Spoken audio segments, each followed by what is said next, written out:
What's going on, guys? Welcome back to Clocks on the Stove, your favorite sports podcast. Website dropping soon, guys. Promise. Stay with us when we're in the works.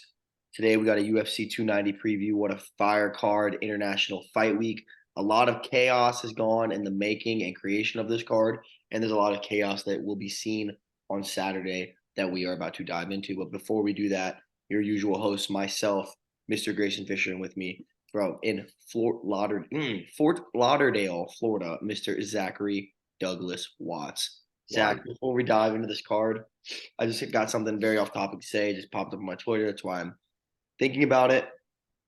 My favorite TikTok trend right now is the grimace shake. I love it. I watch everyone that comes on my feed. I love them. I think it is so smart. I don't know how it started or who started it, and it's definitely just skyrocketed the market for the actual shake itself. So I don't know if McDonald's had a part in it or not, but McDonald's is happy it happened. That's all I gotta say. Yeah, I just know there was a Meat Canyon video of it. I haven't seen it yet, but I kind of want to watch it because I just know. Oh, I Yeah, did not know that. That's gonna be yeah, fire. yeah. Apparently they just made it, so I want to check it out because I know Meat Canyon just likes to push the boundaries on everything. So it's definitely going to be really like dark and twisted. Um, I've been intrigued enough to kind of want to try it. Like I want to at least like give it a shot. But every time I go under, like when I get the McDonald's ads for the Grimace Shake, because obviously my phone hears me talking about it. Yeah, yeah. I like talking about the videos. Sorry, guys. Your next hour of ads on all your social apps is going to be the grimace shake. Yeah, you're welcome. But all the comments are just like, tried it, it sucked. Yeah, yeah, It's terrible. Like, yeah. I definitely do want to try it though. yeah, people were saying like I was shitting for 3 days. It's terrible. Never drinking it again. I'm gonna kill myself. Yeah, I saw a meme that was like a kid pulls up to the drive-through and they're like, "What do you want?" And he goes, "Oh, you know what I want." And then he just plays sicko mode, and they're like, "Sir, that's not. We don't have that anymore." You know what I'm here for. You know what I'm here for. Yeah, but yeah, I just want to say, big fan of the Grimace Shake. I honestly didn't even know who Grimace was or is, but they're doing a great job with it. Also, another thing, all the ads on my Twitter for it are in Spanish. I only get Spanish Grimace ads on my Twitter. My Instagram and TikTok are English when all the ones on my Twitter are on Spanish. I don't know why, but they're all in Spanish. I always thought the funniest joke you could play on someone would be to go into their phone settings and change the language to like Japanese, so they have no fucking idea how to like access their phone anymore. But then I was like, that may be a little too far. Or they learn the language. No, they wouldn't. Create a super villain. If I showed you Japanese, I could give you a fucking year with that phone. You would just memorize what each thing Yeah. does. You'd be like, oh fuck. Me and Dana were talking about how none of our friends play piano. And we were like, dude, what if we just bullied a friend playing piano? He's like, that's the greatest villain arc story of all time. Like one of our friends, what? Did you know me when I had a piano in my house? Yeah, I did. I did.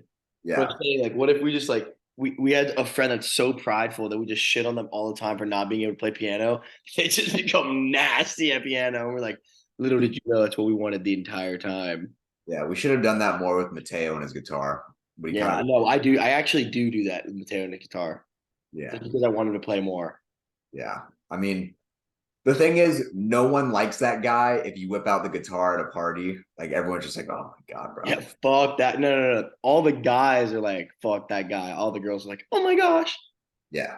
But then it's like Mateo, and you're like, nah, man, whip that shit out. Yeah, I'm like, whip it out. Whip it out. Yeah. Yeah. Normally girls are the ones saying, oh, can you play guitar for us? And then we're all like, we show up to Mateo's house, we're like, yo, what the fuck, man? Yeah, why aren't you playing guitar right now? Yeah, like you should be playing it 24/7. Fuck your job, you But financial. yeah, shout out Mateo Marulia. Let's dive into this card. I think we both agree the first fight to start with is definitely UFC 290, Volkanovski versus Yair Rodriguez for the featherweight title of the world. Our co-main event, Brandon Moreno versus Alexander Pantoja. I think that's how you pronounce it. Um, Stacked card, great card. Like we said, a lot of things fell out of pocket with it, but it is what it is. Where is this card, Zach? I don't know actually. This make me sound stupid. It's a great question. What? Very bad job on our part. Yeah, we probably should have done a little bit of homework. All right, it is great as it doesn't fucking tell. Oh, it's in Las Vegas, T-Mobile Arena. It's the OG. It's in the OG spot. Okay. Okay. Yeah, it's gonna be an awesome card. Prelims gonna be good, but I just want to start off with the first one that we're definitely gonna dive into, and that's our second to last prelim, which will be on ABC at 8 o'clock. Jack Della Maddalena, however the hell you say his last name, fighting at welterweight. He's 14-2-0. He's fighting Josiah Harrell. So he was originally supposed to fight Sean Brady. Sean Brady's only loss in the UFC was Bilal Muhammad, which was October 22nd. Sean Brady has a very bad knee injury, pulled out last second. I want to check this before I say it just to make sure I don't sound insane. Okay, yeah. So Jack Melendana, whatever the hell his name is. Madalena. How do you say it? Madalena. Maddalena. Jack Della Maddalena. Okay. He has not left the first round in 5 UFC fights. He's 5-0 in the UFC and has not left the first round. Well, we might be following that same trend because if you look up the fight on Google and you click like the tail of the tape, they don't even have a height or reach listed for Josiah Harrell. Like they just don't give a fuck. They're just like, well, couldn't get him Sean Brady, but we got to keep him on this card. So Yeah, and this is where there's a lot of controversy, Zach, is that there were guys that had numbers next to their name, ranked guys or like high level guys that said they would have taken this fight, and instead this is the fight that's given. And you have to look at it like, do you blame Jack or do you blame the UFC? One of the two parties purposely gave him or wanted an easy fight to keep his name alive because he's an up and coming Australian star, and they definitely want his hype train to keep going. Because there was guys I wanted to fight him, and this is who they gave. They gave him a guy that's never even fought in the UFC. They're signing him just to get mauled. And like you said, yeah, they're going to keep this trend going. Oh, now he's 6-0 with 6 first round finishes. So it's just like I don't know. I don't know how I feel about it. I mean, I just think they could have definitely gotten a better match for the card, but it's kind of a little obvious the UFC's kind of leaning towards Jack, and they wanted to maul this guy. yeah, I'm definitely on the same train of thought where I just think they're building his hype train. There's no need to kind of kill it. If you got a guy that's a good fighter in your organization, like why completely, I don't want to say fuck him over because at the same time as a fighter, you have to be prepared to fight anyone. Like there's no excuse in there. But, we've kind of evolved as a sport where you've gotten to the point where when you know your opponent, like anyone can be anyone any given night. It's whose game plan is more effective. Like you got to let these guys, because like if you trained for, I don't know, how long his fight camp may be. What, like 6 weeks, 5, 6 weeks, Like 8 weeks, something like that. yeah, something like that. Like if you're training for a wrestler, and then that guy pulls out, and then they sign you to fight the best striker in the organization right after, like you're gonna be like, oh fuck, like obviously you're still gonna go into it thinking you're gonna win, but at the same time, like that's not, the cards aren't being dealt in your favor, and at that point, you're kind of already at a disadvantage. Not to say that that's an excuse or that it should be an excuse, but for sake of training, like you go through camps for a reason, you have film for a reason, like you do these things for a process. Like it's not just, oh yeah, I signed a contract, I don't give a shit, I'll just show up the night of the fight and just fight whoever. Like if you think Volk or any of the champs are doing that, you're out of your mind. Or anyone any ranked fighter, honestly, at any organization is doing that, you're out of your mind. So I think also there's a factor of them dick riding the Aussies because I mean on this card you have Shannon Ross, Aussie, Jimmy Crute, Aussie, Jack, Aussie, Dan Hooker, Aussie, Robert Whitaker, Aussie, Alexander Volkanovski, Aussie. why So not it's fight? kind of like, Why not fight New Zealand? and that's what I don't understand. It's weird they it's not a bad thing. I'm not saying it's a bad thing. It's just weird that they loaded the card with Australians when it's in America. Like you think it'd be the opposite, but they really are attacking that. I think Jack's good. I'm not here to shit on Jack. I'm not here to say anything bad. I mean, he's 5-0 in the UFC with 5 first round finishes. You're obviously very fucking good at fighting people. Yeah. But I do think it'd have been a little different if he fought Sean Brady. He obviously wasn't going to take Sean Brady out in the first round. Let's be real. But props to him. He's staying fighting. He's fighting. He didn't know who they were going to give him to our knowledge. But yeah, I don't know. That's all I really got to say about that. I do think he's going to get a first round finish, though. Yeah. Before we move on to the rest of the card, I just want to point out a couple of these fights. Because as I was reading through it, like for some reason fights were like in my mind and I couldn't figure out why. So the Jimmy Crute Alonzo Manifield fight, they just fought each other their last fight. Wait, really? Yeah, and it was a draw. It was the fight I told you about where they both looked like really shitty. Oh yes, no, I watched this. I did watch this fight. Yeah, it They was both just very, gassed out like in the first round. yeah, it was just very sloppy and like it just ended up being a draw. It wasn't like it was entertaining. Like I won't lie, like it was entertaining, but at the same time, from a technical standpoint, like these guys just aren't the best of the best. But And that's wasn't that card was in Australia? Yeah, UFC. the Volkanovski card. Was it UFC 284? Yes. All right. So what's actually happening is we're just in the Matrix. No, because I And remember watching it. I think I was with your brother. I think your brother was in town, or maybe you. I watched it at prime time. Dana was with me, and there was a Watts. It was either you or it was either your brother. Okay, and I remember watching it. Like, how do you fight in your home country? And this is how oh no, it was Cho. It was Cho. We were like, how do you fight in your home country? Like, you know it's happening. You do a whole camp and everything, and you're that out of shape, and you're in the UFC. bro, not only that, on that same 284 card, Jack Della Maddalena also fight on Kind that of, card. he knocked out Randy Brown. Yeah. That year also fought on that card. Who else from the same Volk. card? Um, Volk. oh yeah, Volk, but we already said him. Rob Whitaker. Oh no, but that was supposed to be when Rob was supposed to fight Paulo. Costa. Yeah, and it got canceled. And then I want to say, is there any more? Nope, that was it. Yeah, but kind of weird. I mean, it makes sense just because like most guys take the same amount of time off before they come back. And obviously, like injuries and shit happens. But to have like 4 or 5 of the same fighters that were already on that card previous, you're just like, let's just roll it back out. And just Yeah. keep, Well, it was such a good card. They were probably like, yo, it's International Fight Week. We need to make a banger. yeah. And then this time they were like, all right, but let's put that banger in America. How Yeah. about that? Yeah. Um, but yeah, I don't really have much to say about that fight personally. I thought it was very sloppy the first time around. If anything, I think Jimmy Crute probably going to get it done this time around. Some other early prelims, if you guys are diehard fans or just happen to have it on your TV that you should watch out for. Um, Cameron Simon, who's undefeated in the UFC, is an early prelim fight. He's taking on Terrence Mitchell, which should be a really good test for him. I like him a lot. He was originally supposed to fight Christian Rodriguez, but I believe Christian Rodriguez had an injury and had to pull out. And then on the prelims, yeah, that was it. I think that was the only other one I was looking at. Yeah, because that one got canceled. And Well, the then, main prelim, our main prelim. oh yeah, well we're gonna get to that one obviously, which is Robbie Lawler and Nico Price. Now we've already had this discussion before. Our issue with it. Look, both these guys are vets in the UFC. They're I don't think their like popularity has diminished to the point of being put as a headliner for a prelim card. I still think these guys can sell tickets on the pay-per-view level. However, I understand from a business position how smart it is to have these guys as the last prelim fight before you start your pay-per-view, because that does sell really well.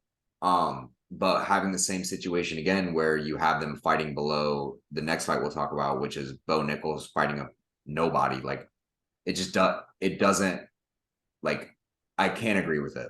Like, it just doesn't make sense for me. Business perspective wise, I understand it, but like my brain understands it, my heart doesn't. Like, I don't like seeing like that. And with Nico Price, we just saw him the other day. Shout out Muhammad Curry, his favorite fighter. Yeah. For those of you that don't understand that joke, essentially Grayson's last fight, we were backstage, like all like warming up and whatever, and Nico Price was there because I believe he was one of the fighters. They had a couple guys from his camp on the card.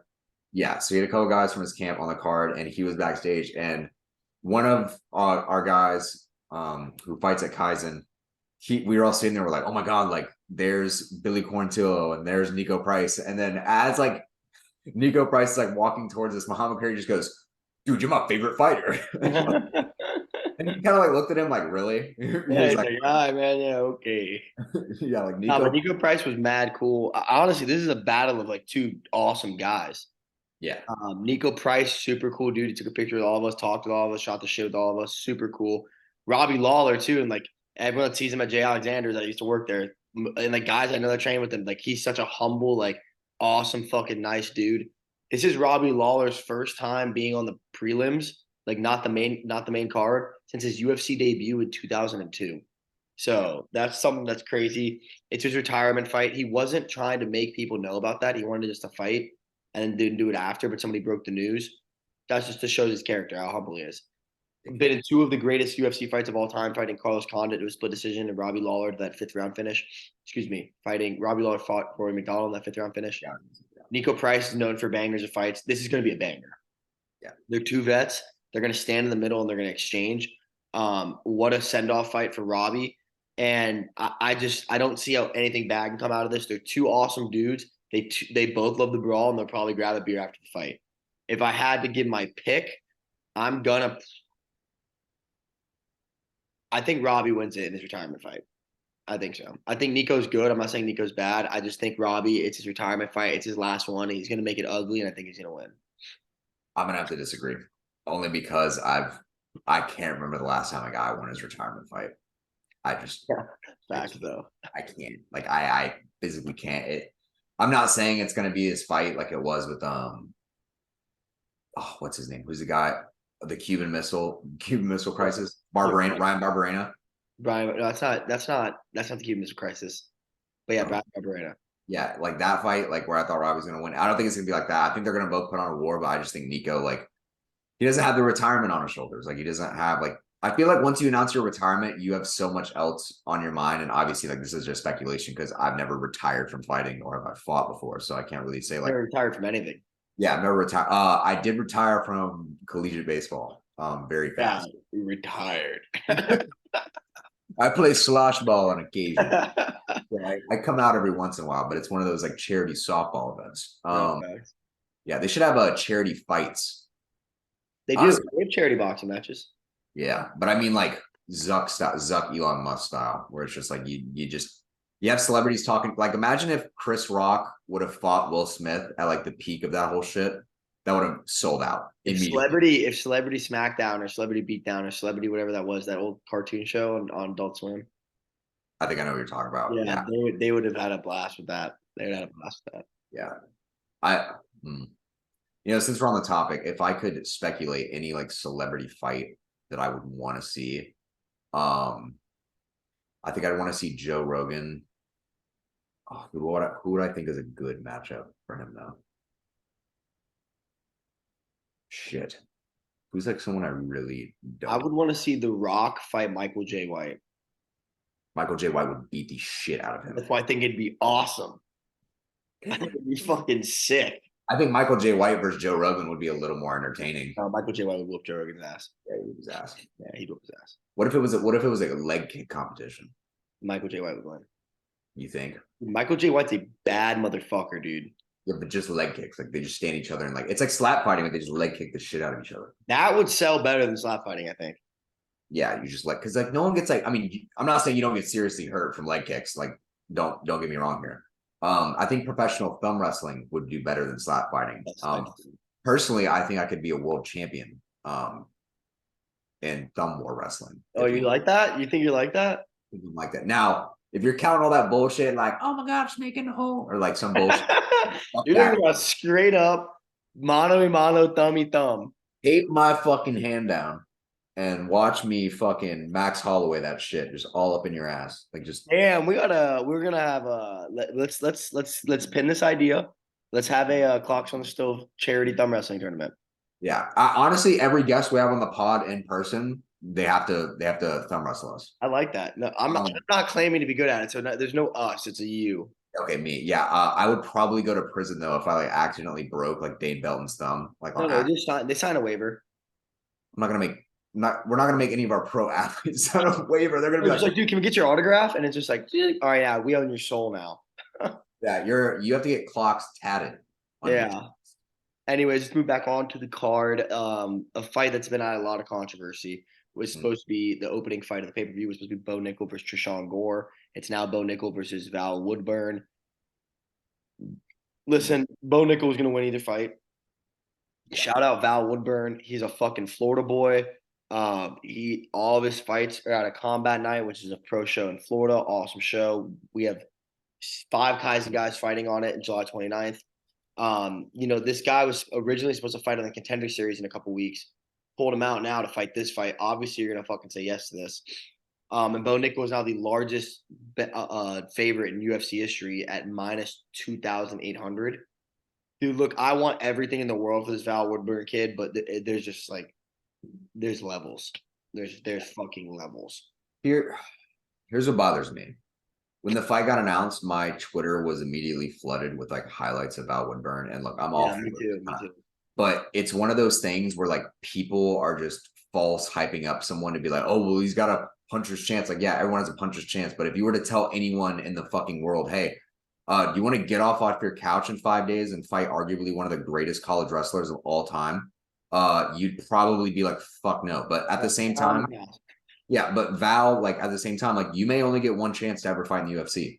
And this is like a proven opportunity for him. So I'm really happy for him. They're definitely like, look, take this, and we're gonna give you someone that's actually your level, your next UFC fight. Like they're definitely not fucking him. Yeah, not at all. Which I respect. You got to take what you're given. Like you can't really be upset when life gives you lemons and you don't have sugar packets. Like, sorry, your lemonade sucks, bro. Like it's just how it is. I can't. Good. That was good.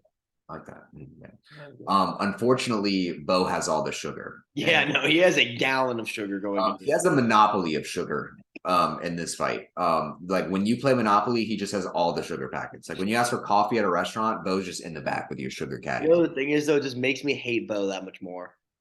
And it's not even his fault. Already fighting. I know, but fuck him, bro. You're already fighting tin cans, and now you're fighting a guy's never fought in the UFC. And like, for you guys that don't know, Bo sucks. Like, Bo's a fucking asshole in real life. Like, he's playing the cards right for the UFC, but people that I know that actually met him and know him, he's a dickhead. Okay? Yeah. Can he beat my ass? Absolutely.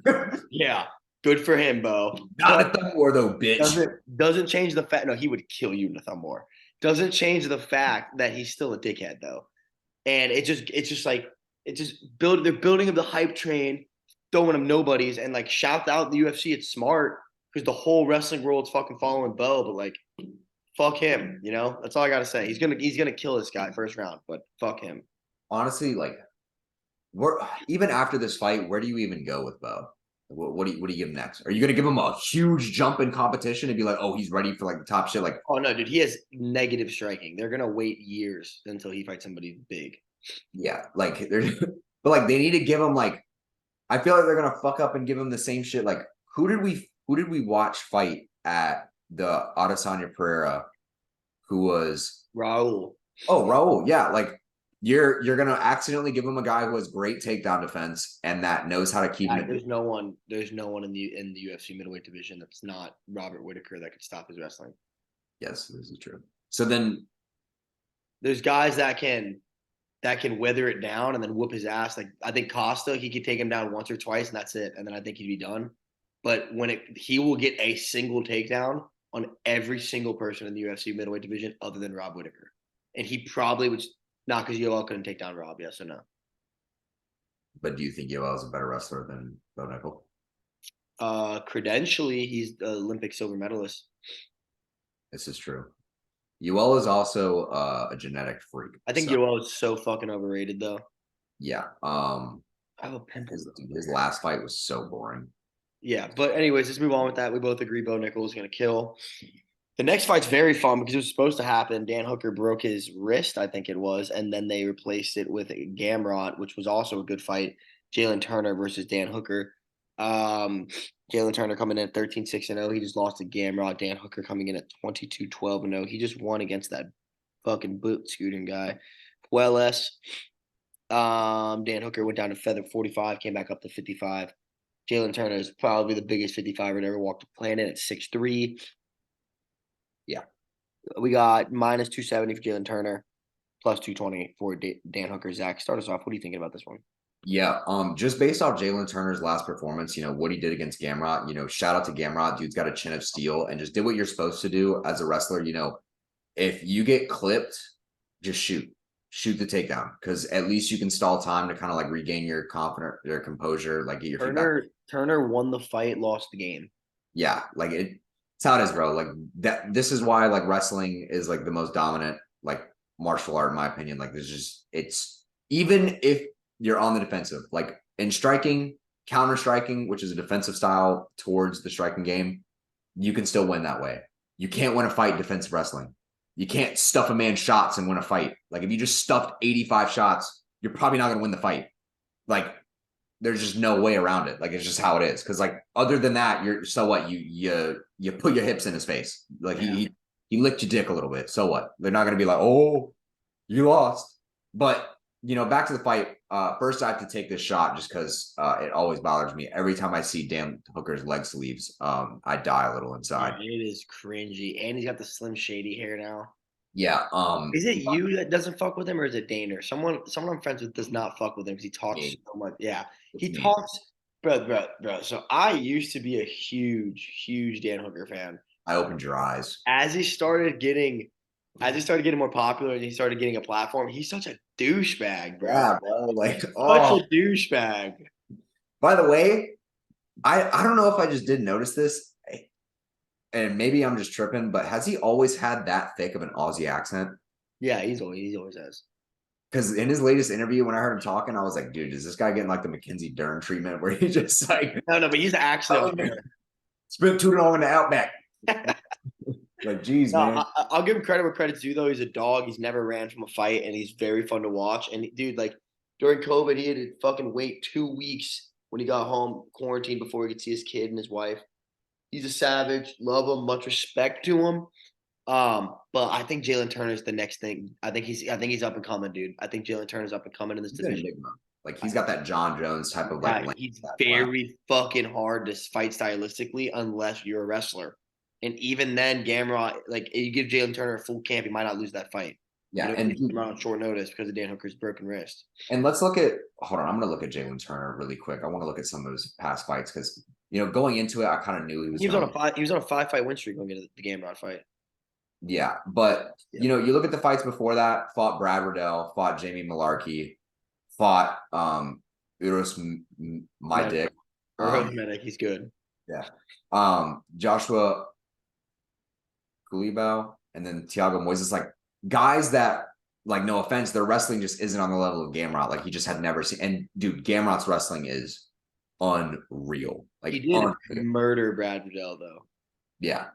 But that's why it was kind of unfair because it's like, dude, you didn't even like set him up to be like, hey, let's give you someone whose primary style is wrestling, who like is gonna at least put you to the test wrestling wise. They were just straight like, oh, we're gonna throw you to one of the best wrestlers in the division, and you've never really had to like prove that before. Yeah, but I don't blame anyone there. I think Turner wanted it.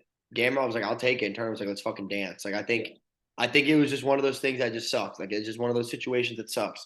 But I don't think it hurt his ranking. I don't think people saw that fight and like Turner's out of it. No, I think he's fine. He's 5-1 in his last 6, and that was a fucking super close fight. And now now he knows where to improve. Like his game is only going to get better because of that fight. But it also, truthfully, and now listen. Okay, so you can't completely say this, but you could state that if he had a full camp, he could have beaten Gamrot's wrestling. But at the same time, if you gave Gamrot a full camp, who knows what happened? They both were on short camp for that fight because of I would throw my money again to say if you would have given Jalen Turner a camp, he had a better chance of winning than if Gamrot had a full camp. Damn. I'll say that at least. I'll say that because the way Turner was striking against Gamrot, it looked like Gamrot was like two speeds slower. Yeah, like he would eat it and then just shoot and fucking grab him and take him down. Yeah, and like credit to him, like did the right thing, but at the same time, like that was more of his like instincts coming out. Like it was a battle of instincts, and I'm gonna give it to the wrestler and the instinct department just because like I'm not knocking Gamrot. He took the fight on like 3 weeks. He did exactly what he had to do to win the fight. Yeah. I just do think Jalen Turner's I'm on the Jalen Turner wave 100%. Yeah, I think Dan Hooker is gonna get beaten. Like I mean it's gonna be really entertaining. Like these guys are gonna trade strikes. Like I don't think it's gonna be an early stoppage. And by early stoppage, I mean like not in like the first round. I could see it getting stopped late in the second, probably in the third. I'm leaning more towards third just for the sake of like I want to watch a really enjoying fight between high class strikers. But at the same time, I think Jalen Turner's only going to get better. Like that, I think he's a dog, honestly. Yeah, I like Jalen Turner a lot. I'm a big fan, and he's a cool dude too. Yeah. By the way, did you see that prank video that involved him? Yeah, but it's fake. Well, whether he like it was like choking the guy on the elevator. The guy's done that before with other UFC fighters. Yeah, I just think it's funny. Like who in your right mind would you like go up to a 6'3" guy and you're like, yeah, I'm gonna tell this It's guy, surrounded with a bunch of buff dudes with cauliflower ear. yeah, like that didn't ring any bells. That didn't set off your like Darwinism in your Yeah, but mind. it was all fake. Yeah. I mean, my Darwinism, the only time my Darwinism really took off is when Robbie Lawler came into Jay's and I was like delivering food to his table and I wasn't looking at him, but I could feel his stare. I felt like a deer in the wild when like they can tell there's an animal hunting them, but they can't see it. So they're just like Did you perked feel up. like a fucking beta bitch? I did feel like a beta bitch. Like a fry like fell off the plate onto the table, and I thought for sure I was gonna get clipped with the nastiest elbow of my entire life. I thought I was just gonna be And game he just over. doesn't blink. He's just No, so this is how he was sitting. This is how he was sitting. So he was at the booth. He's wearing flip-flop shorts and a t-shirt to like J's. Like it's supposed to be like a nice. yeah. And he's sitting, legs all the way stretched out, arms crossed, and he's staring like not at the ceiling, but just like out in the space. And I like come by and he's like, your food's ready. And all I see out of the corner of my eye is, and he's just staring. I can tell he's just staring into my soul. And I'm like, does he? I'm Is he? not, I'm not doing it. I was like, I'm sorry, I traded American Top Team. I was like, please. Oh, it's fucking hilarious. But yeah, it is sad that he's retiring, but he's got to go. He's not on a good hot streak right now. Yeah. Anyways, this next fight I feel like has been talked about the most out of any fight in this card, personally, is Robert Whitaker fighting Dricus Duplessis. Robert Whitaker 25-6-0, Drew Plessis 19-2-0. Robert Whitaker's the favorite, minus 380. Drew Plessis at 300. They already announced the winner of this fight will fight Israel Adesanya. Yes, sir. Yes. I don't know, Zach. What do you think? I'm more so mad that like when we say this fight's getting talked about a lot, I feel like it's more in the context that people keep bringing up the like Israel Adesanya and Dricus Duplessis like training that they had done prior to it. And I don't want to add a lot to it, but just to give you guys some context, apparently they had trained before and Dricus like whooped his ass in the wrestling department. And no shit, the only problem is when you get into an octagon with the guy, is he's not going to wrestle you. So I think that was all bullshit. I don't know why people are like overlooking Rob because no matter what, Dricus is not winning this fight. I don't care. Like everyone has a puncher's chance. But if I had to throw money on any fight on this card, it's going to be on Rob Whitaker. What he did to Marvin Vettori his last fight and how he's fought since his Adesanya loss, the dude is the next best thing in the division. He just like I wish Whitaker has not lost to someone whose name isn't Israel Adesanya since 2009. Yeah. And what makes me more mad, and I'm glad it worked out the way it did, because the fact that they didn't get, if they would have given Alex Pereira to Robert Whitaker, I think Robert Whitaker would have won. I think he killed him. I think he takes him down and drowns him. Yeah, I think he just would have wrestled fucked him the whole time, and then there would have been no excuse. But the problem is that would have killed the hype train for the rematch. And I'm glad it did happen because we would have never gotten our moment at UFC Miami. So everything happens for a reason. Not mad about it. But Rob will get his chance again, and Rob will not disappoint. I don't know if I think Rob beats him. That's where I'm putting my money. That second fight was like he got caught. He got caught. If he doesn't get dropped in the first round, he wins that fight. Yeah. Like, oh my God. I need to see it. And I like Rob's last fight against Marvin Vettori was the definition of an ass whooping. Like if you want to know technical striking ever.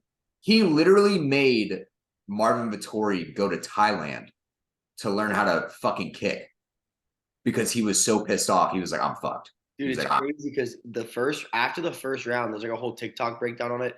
Robert Whitaker doesn't move backwards. He learns the distance of the fucking punches. And Vittori's throwing and Rob's just staying there because they're not touching him. They're just going like, yeah. Lands, comes back, doesn't move because Vittori can't even get to him. He can't even get in his range. Yeah. And it wasn't even like Rob had to stuff any takedowns because he kept him at such a good range that he was like, you can shoot, but you're not going to get it. He's like, you're just going to end up in the mat.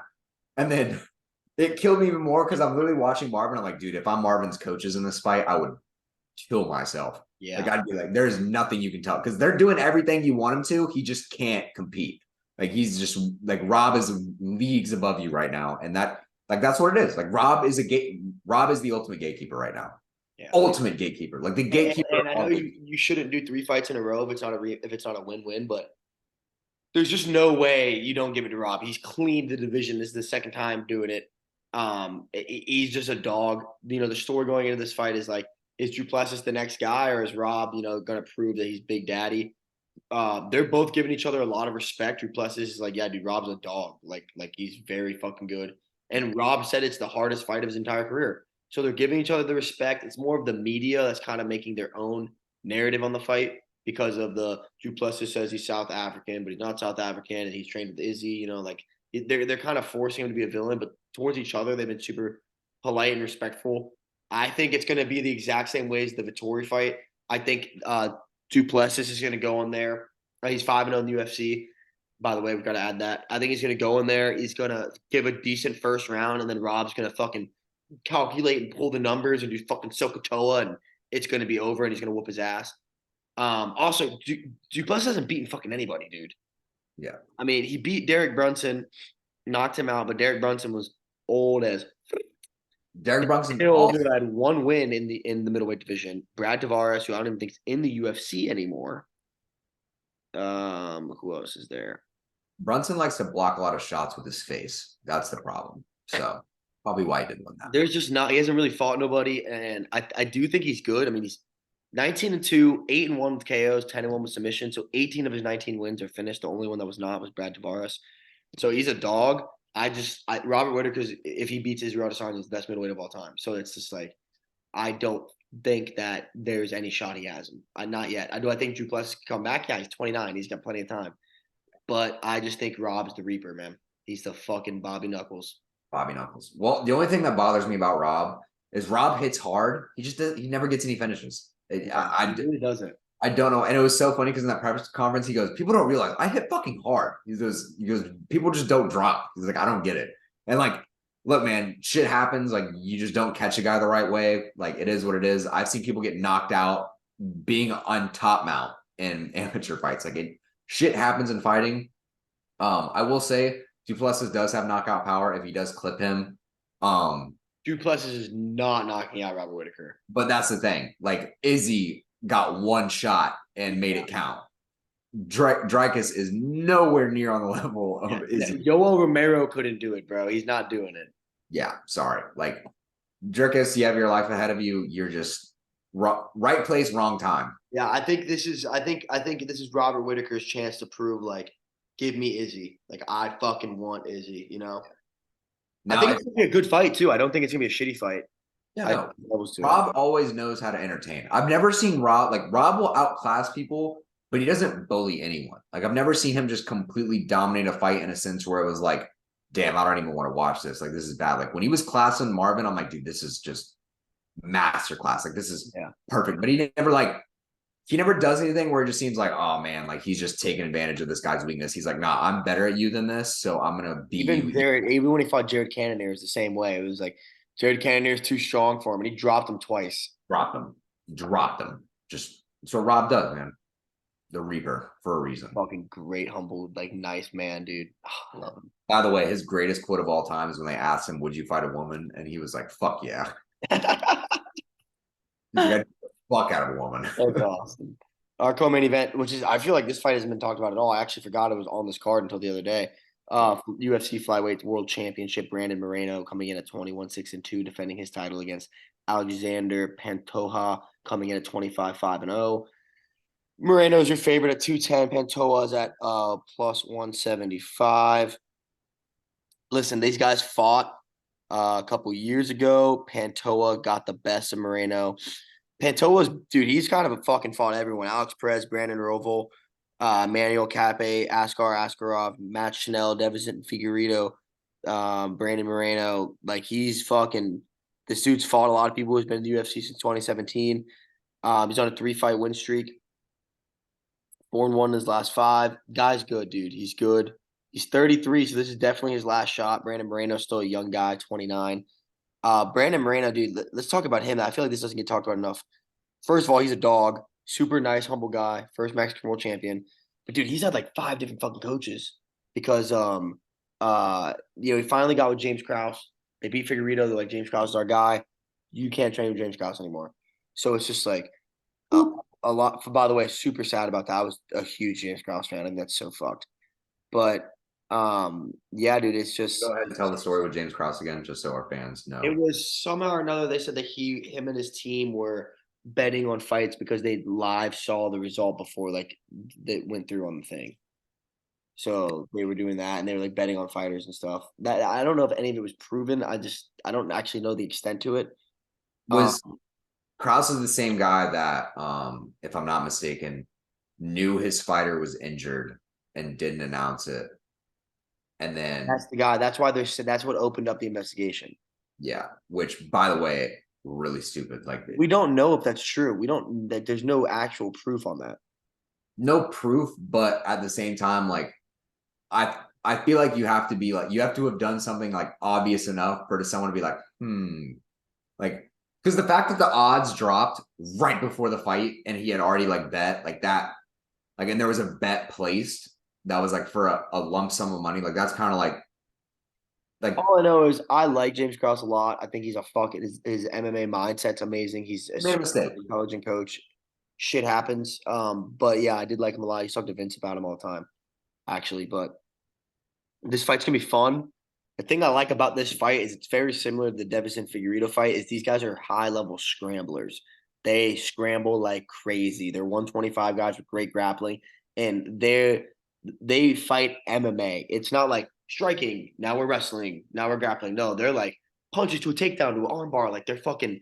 They move around like crazy, and they scramble like crazy. I know Pantoja got the best of him last time. I do think Moreno kicks it out. I think he's in his bag right now, and I just think that I see more ways for Brandon to win than I see for Pantoja. I do see though, if Pantoja wins, I think he has to submit him. You can't knock out Moreno, and he's not going to beat him in 5 rounds. He has to submit him. Yeah, I agree. The way I kind of view this, I just think they're allowing Brandon Moreno to avenge his losses. It's just kind of like, look, you're the champion now. You're not going to fight Figueredo anymore. Time to go back, or it's time to start your lap of the division. And who better to start with than a guy that's beaten you once before? So, it offers the possibility of a redemption story. So there's that storyline that you have going to the fight. You also bring in the possibility of if Pantoja does, because he's shown he can beat him before, you get the possibility of someone else holding the belt in the division, which is always good. If champs are always rotating, then that means it's going to be very competitive. That's good. And then, like I said, you're starting this guy's journey to just lap in the division. I personally think he's going to hold the belt for a while, despite all the coaching changes. He's only continued to get better throughout his time in the UFC. He's not a one-dimensional fighter at all. He can beat you any which way necessary. He just personally likes to do it on the feet just because he's a bad man. But it's a great co-main event, A very good co-main event. but there's a reason why it's not the main event. That's a very good co-main event. Yeah, like what you said, I think Brandon Moreno is just in his bag right now. The only guy I thought that could have beaten him was Kai Kara France, and he knocked him out. So Just I think it's gonna be Brandon Moreno's for a little bit until Askarov maybe gets a little win streak going again. that liver kick on Kai Kara France was brutal. Dude, and I'm a big Kai Kara France fan, dude. I like him a lot. It was sad to watch. Yeah, but just nothing is more demoralizing than watching a guy land a clean liver kick because Nothing's more demoralizing than watching a guy drop 10 seconds after being hit. yeah, that this is also true. Shout out Johnny Walker, by the way, man's brain, and Shane Burgos, both are victims of this. Yeah. But Ryan Garcia too. yeah, I mean, it happens, dude. Like it's got to be such a shitty feeling because like mentally you're There's still nothing you can do. It's not like a you control thing. yeah, like mentally you're still in the fight. You're like, I want to keep fighting, and your body is just like, we're gonna lay down. Nah, you're good, man. Yeah, you're good. You're good. Yeah. Like That's why you I hate when people are like, yeah, dude, like he's so soft. Like he literally doesn't have control. He didn't quit in his brain. His body stopped working. He yeah. can't stay. He can just be like, no, I'm fine. Stand up. Like, it's like, nope, nope, we're going down.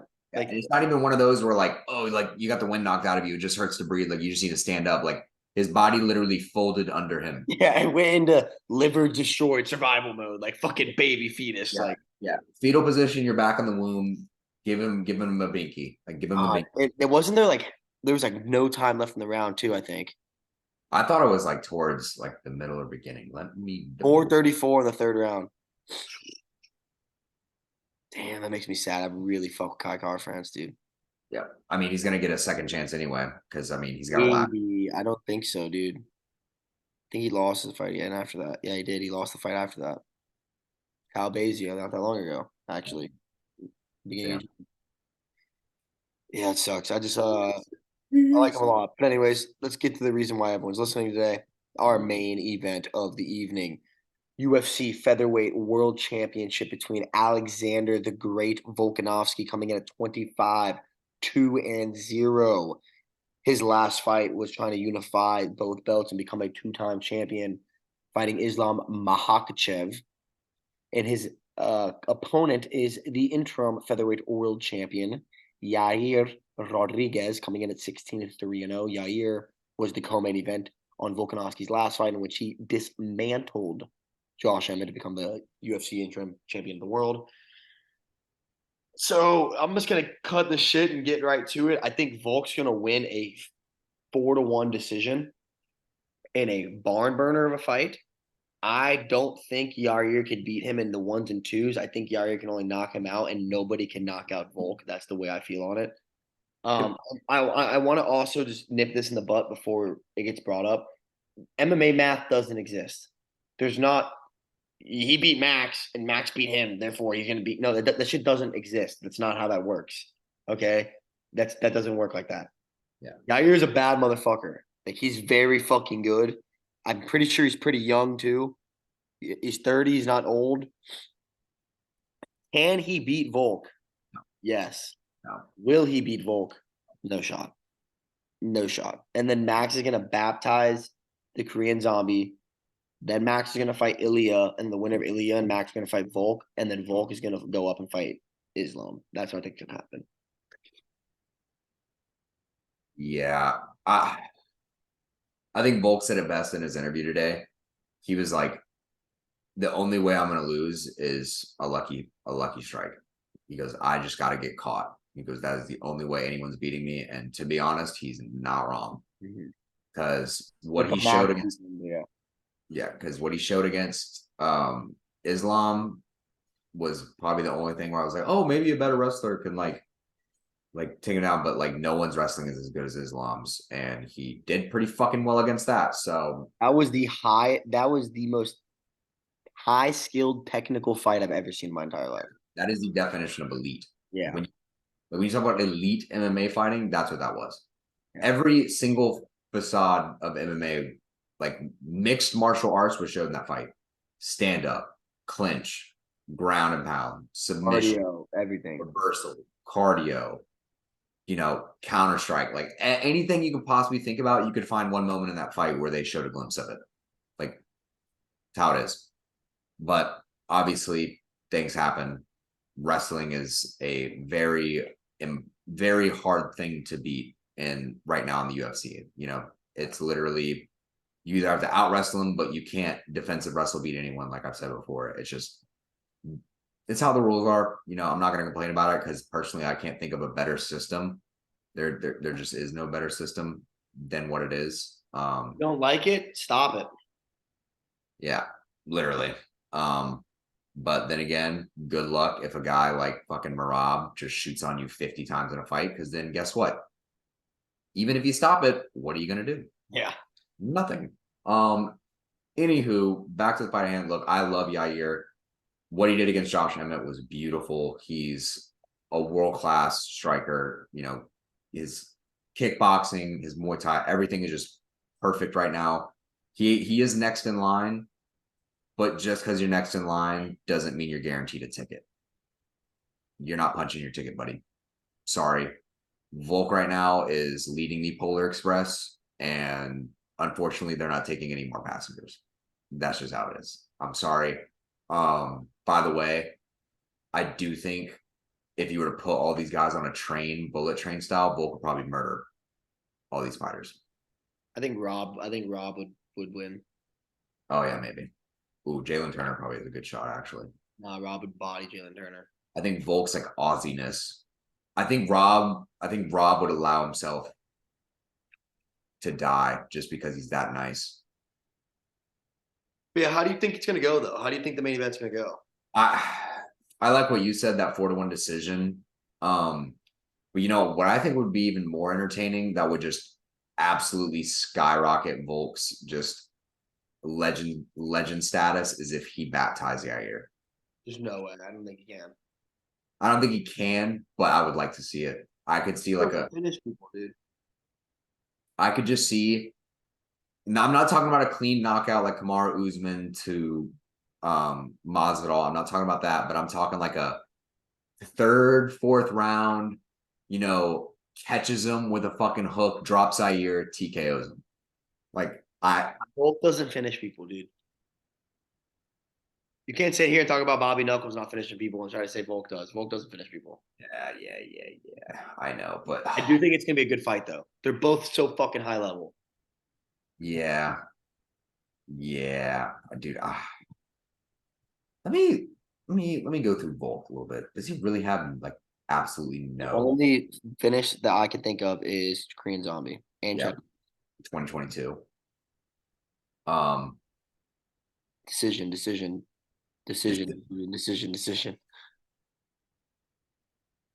It's not even his fault though. Like the guys he's fought against, like, dude, even go back. Let's go back to okay, let's go back to 2018, right?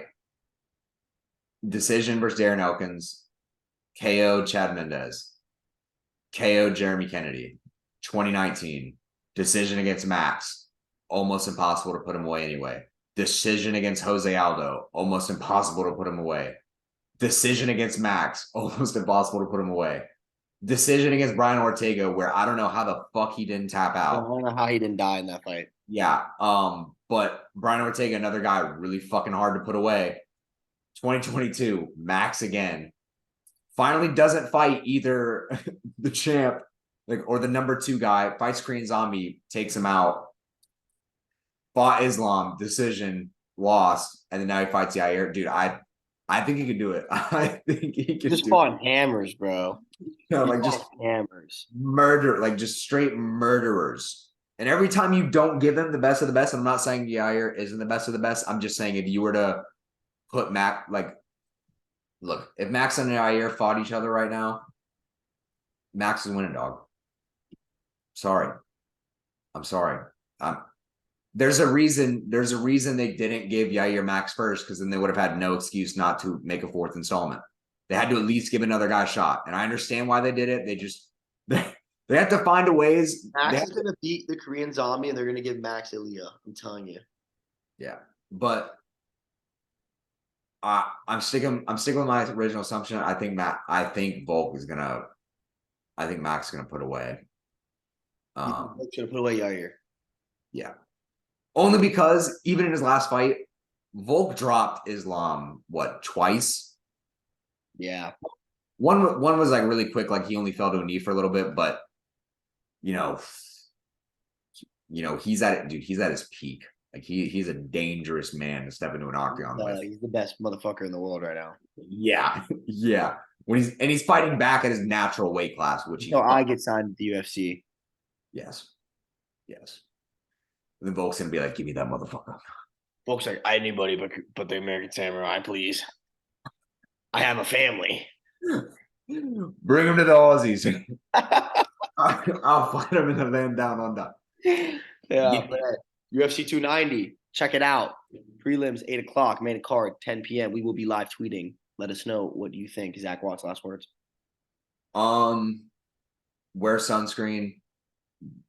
If you got your hand blown off in a firework incident, good. I don't feel sorry for you. But I am happy that you celebrated the 4th of July.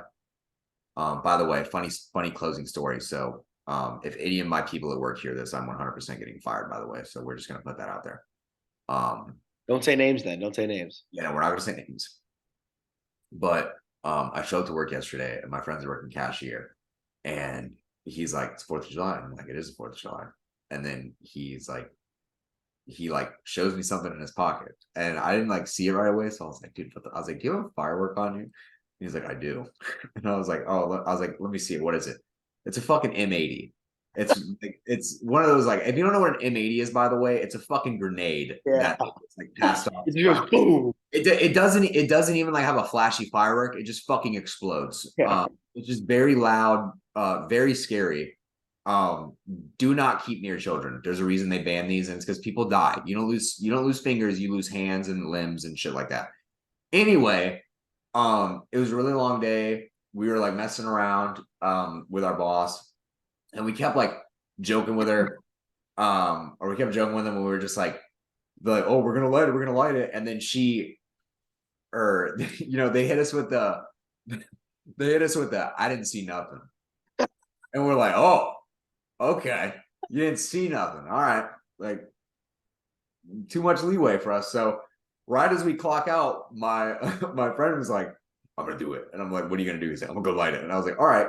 So we like clock out and we leave the building. And I'm thinking, he's gonna go to the middle of the street, like light it, like do whatever. This man puts it right outside the front door and lights it and takes off in the other direction. And I just look down and I see a lit M80 at my feet, and I'm like, take off running down the street like full sprint. And I turn around for a second, and then I'm like, I think I'm a good distance away. This should be fine. It explodes, and I could not hear for 2 minutes, and I didn't even react. I just immediately, like, it was one of those where, like, you fucked up. So I just immediately pivoted around and started walking home. I was like, I'm not gonna go back and like check anything. I'm just gonna put my head down, walk away. Assume the best happened. Yeah. People were like turning on their lights in their apartment because they thought a gunshot went off. To be honest, a fucking grenade went off instead. So you're welcome. Not something you expect to happen at 11 o'clock at night. I mean, you expect fireworks to go off, but to hear an M80 go off in your ear, not a fun time. So I will go into work tomorrow and see what happens about that. If we end up being back here on the pod, I'll keep you updated on if I'm fired or not. I do have 2 jobs right now, so I wouldn't be fucked per se. Although I would like to keep my 2 jobs because I like making a lot of money. And by a lot of money, I mean just enough money for me to do whatever the hell I want, while also being poor enough to not go anywhere I want, if that makes sense. So unfortunately, I can't fly down to Australia to thumb wrestle Volk in person, although that would be awesome. He'd probably find a way to rip my thumb off. Dude, he is a thumb. He would kill you. He's like, "Yeah, you want a thumb wrestle?" He just locks me in the cage. He goes, "I am a thumb." Yeah. He just grabs your arms. Fucking Yeah. He removes his mask, and he's like a thumb person from Spike. my kids. I'm just like, no wonder you can't be knocked out. I'm like, you're a fucking thumb, dude. Oh, that's awesome. UFC 290. Check it out this Saturday. Clocks on the stove.